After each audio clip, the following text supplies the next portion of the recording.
Gratitude in its most profound form can be a guiding life force. Aidan Hubbard knows better than most. By all accounts, flying an airplane for Jay Usitalo was a sacred endeavor. It's just, you know how people would go and communicate, pray to God in a quiet place. That was his place, I think. This is Jay with his wife and his girls. He was always pointing out kind of how small we are, and how beautiful the world is.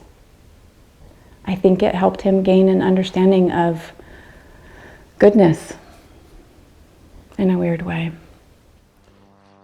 I didn't know the man, but I like to think of him up there, trying to get closer to his God, to something untouchable, searching maybe for a singular moment of perfection and grace.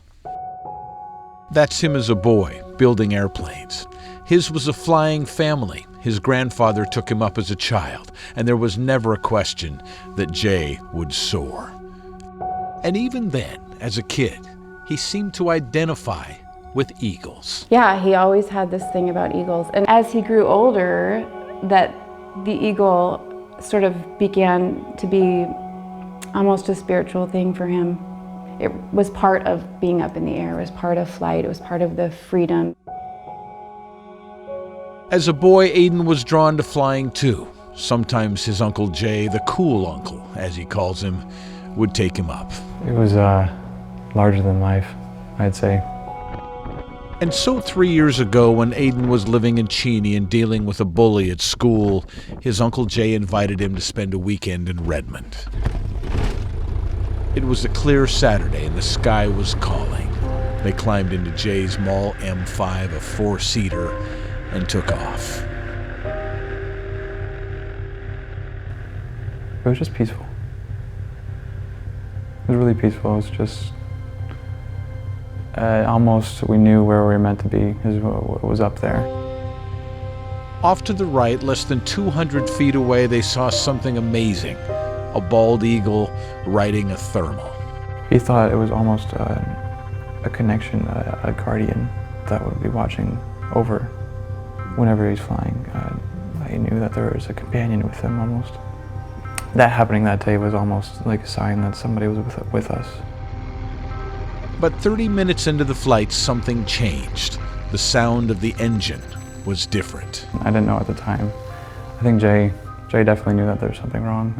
The plane was getting much louder, the altitude, we were losing altitude.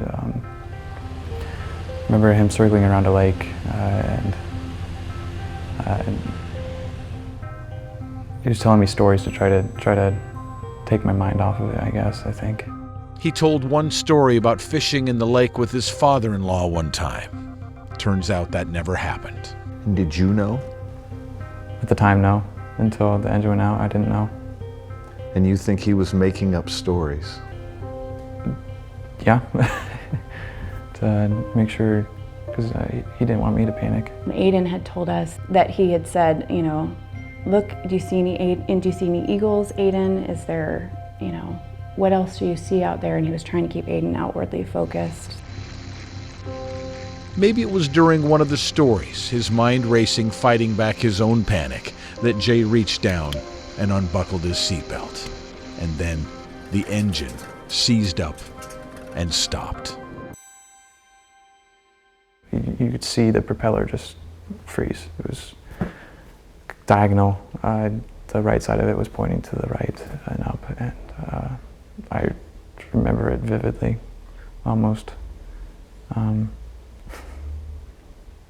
Almost stupidly, I said to my uncle, that wasn't supposed to happen, right? And he said, no, it wasn't. Calm as it was a clear day. He got to work. As soon as it stopped, he did everything he could to start it back up again. He was put the flaps down and then started to waffle the plane. Technique used to gain airspeed to point the nose down and then pull back up to keep lift for as long as possible, messing with mixtures, throttle and whatnot, doing everything he could to start the engine back up. Because if you have no power, no means of gaining airspeed, you have no lift. It was quiet. No sound, you just hear the wind. And that, it's haunting. It's really haunting to hear that. And all you do is just hold on. I remember saying a small little prayer. Not necessarily asking to survive this, but just for things to be okay. Just for that comfort. And it was immediate.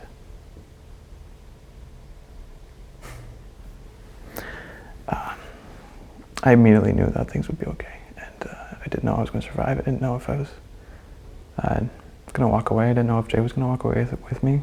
If I survived, I just comforted. You were at peace. Yeah, definitely. Jay saw a field that he thought he could get to, but as they dropped with the engine in front, they couldn't see directly below them. The last second, a house appeared right in front of us. It wasn't a small house, it was a big house, and we were heading right for it. The last thing I remember is Jay actually jumping and throwing himself on top of me. And the blow that hit him, the blunt force trauma that hit him would have killed me instantly.